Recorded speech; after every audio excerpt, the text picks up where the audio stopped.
Hi, I'm Matt Grist of mattgrist.com. This is my weekly blog, and what I'm really excited about right now is mental health. I'm excited about it because maybe being in the middle of a mental health issue isn't great, but I'm starting to learn that there are ways to manage mental health issues, and that having that challenge causes us to bring a new level of focus and commitment into our lives, to feel better and to be more clear. And that to me is a gift in a way. It's something that is very close to my heart and my mind because I've struggled a lot with mental health. And I want to talk about anxiety this week and how we can manage it. And ultimately, the big key here, that we do with meditation is we learn to change our relationship with our thoughts.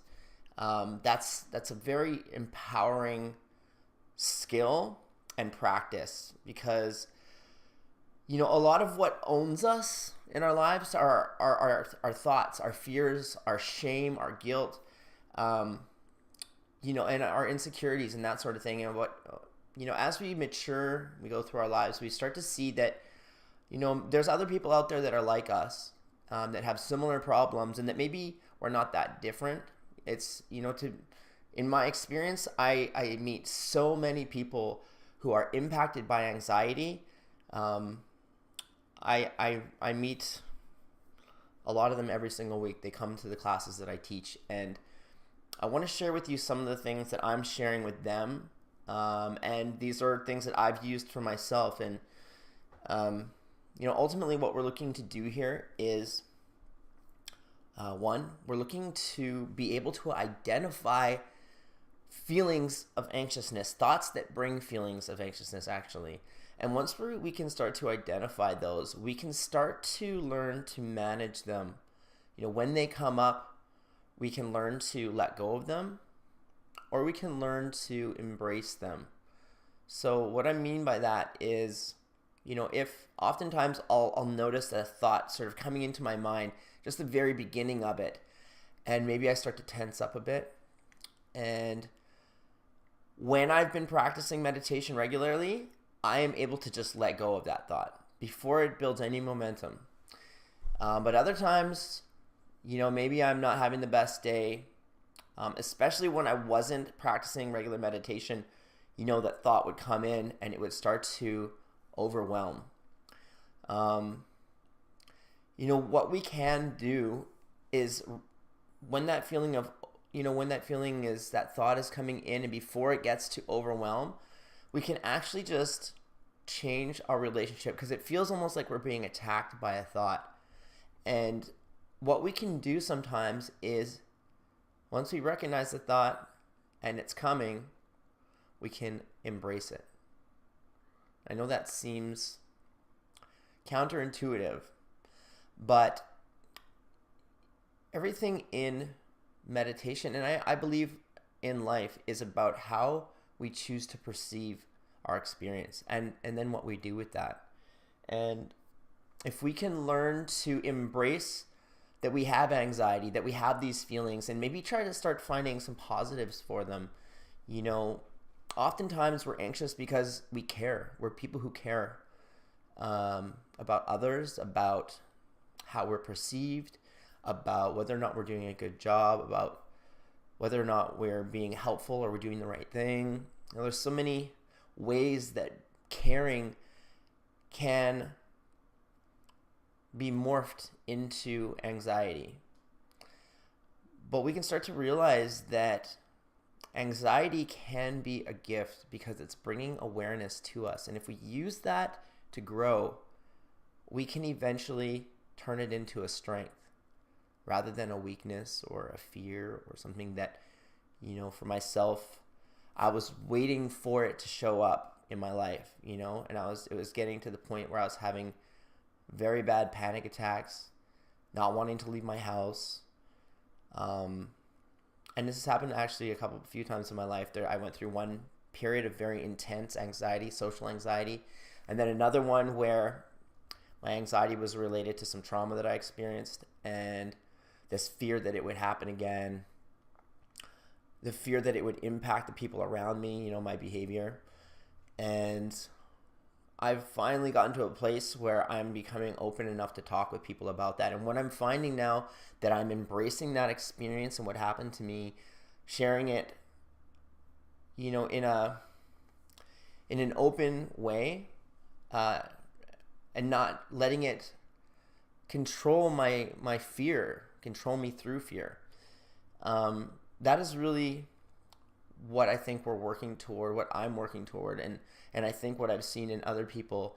As you become more open about what's happening inside of you and your thoughts, you can start to have less fear around it and see it as almost a friend that shows up from time to time. I don't know. Maybe not a friend, but something that is less malignant. Something that, and if you can be open about it and you can share with people around you, hey, I'm feeling some anxiety right now, so I'm gonna take a moment to just go for a walk, or go do some breathing, or go meditate. It's interesting. We start to find that the people around us are very supportive, and it takes a lot of that edge off of the anxiety and the fear around it. So if you've been following along, you know that I really believe mindfulness meditation is really powerful for helping us to get perspective. And so let's just do a quick meditation where I'm going to focus the message around dealing with anxiety and even any thoughts that come up that could cause us to start to get out of our baseline mood, our baseline being where we're just, everything's okay and we feel fine. Often we get into this fight or flight mode with certain thoughts of stress and anxiety. So let's just talk about that. I'll talk about that as we go through this. Okay? So find a position where you feel upright and balanced. You can lean back in your chair or lay down on the couch or whatever. That's all good. But if you're going to be sitting, what I find is that it becomes quite effortless if you can get your spine straight and get your head stacked right on top of your shoulders. So once you find that position where you're all balanced, just start to take some deep breaths, and you can close your eyes if you haven't already.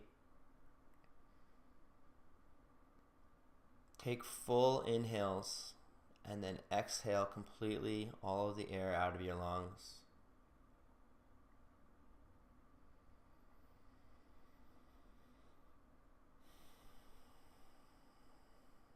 Really bring your attention to the breath. What we're looking to do here is relax the body. You're going to find it really difficult to calm the mind if the body is tense.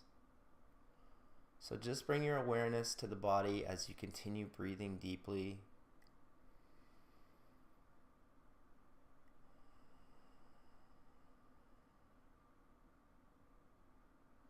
And see if you can just sink deeper into relaxation with each breath.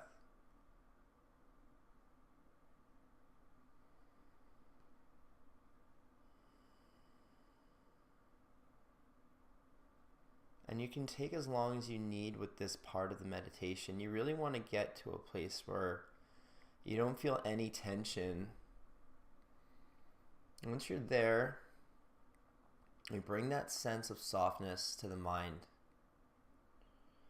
So just noting if you're having, rapid thoughts, or if your thoughts are telling you to be somewhere else or do something else.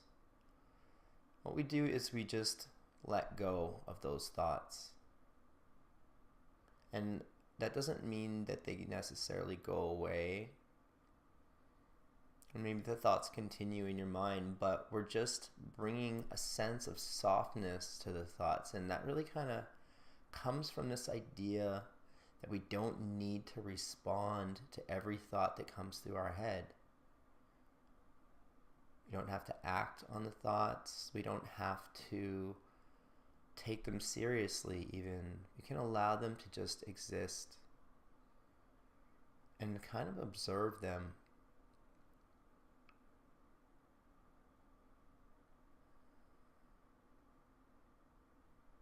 And I just call this softness of the mind. And again, this might take a while to find. Experiment with it and find your own way to connect to this idea of softness in the mind. And it's really just about taking away any sense of urgency and any sense of tension that the mind is bringing. And one interesting thing is that you'll notice if there's tension in your face, it really tends to be related to your thoughts. So you can sort of check in with the face muscles and see if they're tensed and try to relax those. Check in with the mind and see if you can relax the mind.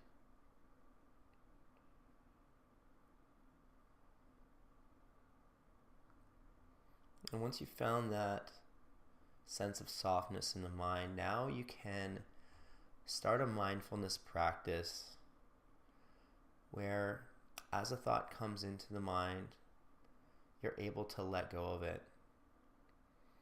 And the way that this applies, so mindfulness is really about this practice of becoming aware of a thought and then letting go of it. And that process, as a new thought comes up, we do the same thing. We let it go. Same thing over and over. We're training the mind to become better at observing what's happening in our perception. We're learning to identify thoughts and then be able to let go of them before they build steam, create momentum. Because once we're deep into anxiety, it's really hard to get out. So we're learning to see anxiety off in the distance. What are the first thoughts and feelings that come with anxiety? And can we acknowledge those thoughts but not allow them to develop?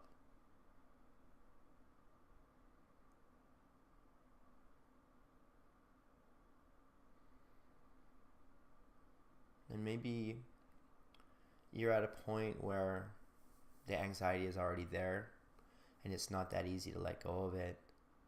And in that situation, what we do is we see if we can just change the relationship with the thought by accepting it.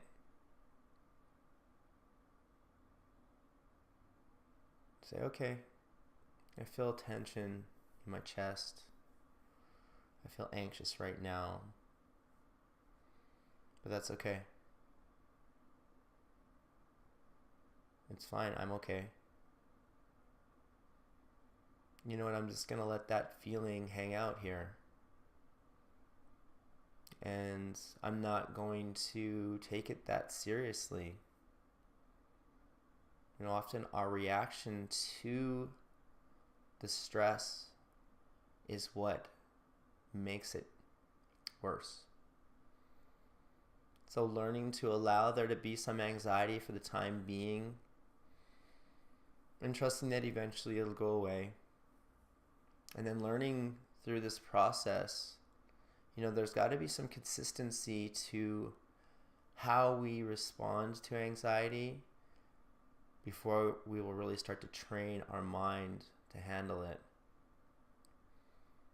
But that's a good place to start. You can open your eyes again. So much of what's happening here is we have to realize that if we're already into that state where anxiety is impacting us, our mind has been working toward that point for a long time. Our mind is creating patterns, and we can see this through neuroscience, that the mind goes through a series of repetitive thoughts. And this has been going on for a long time in our minds, and for some of us it started in childhood, and it's continued on till now where it feels like we don't have control over it. We can change that, But we have to work as hard as our brain did to create that thought. We've got to work hard to create a new one.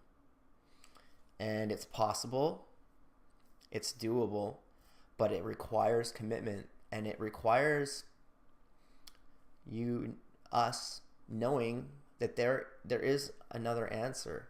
At least there's a way to manage this, and maybe we'll always feel some degree of anxiety because we live in a high stress world. That's kind of the way things are. But we need to, just like we need to exercise the body to feel healthy, we need to exercise the mind. It's just as important. And so if you can take some of these basic concepts and start to apply them, even when you're not feeling anxiety, it's good to do it regularly because you're strengthening the mind. If the only time you played your sport was game time, it's hard to get a lot better. You need to practice. You look at even the top athletes in the world, they are practicing all the time. They're hitting, if you're a golfer, they're hitting thousands of golf balls a day. If you're a basketball player, they're taking hundreds of shots a day. This is the same thing that we got to do with our mind. You develop the mind and you train it, and then when game time comes, you're ready.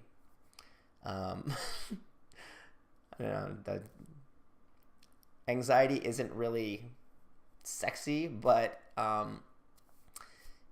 it's something that exists in so many of us, and we have the power to make a difference in our own lives.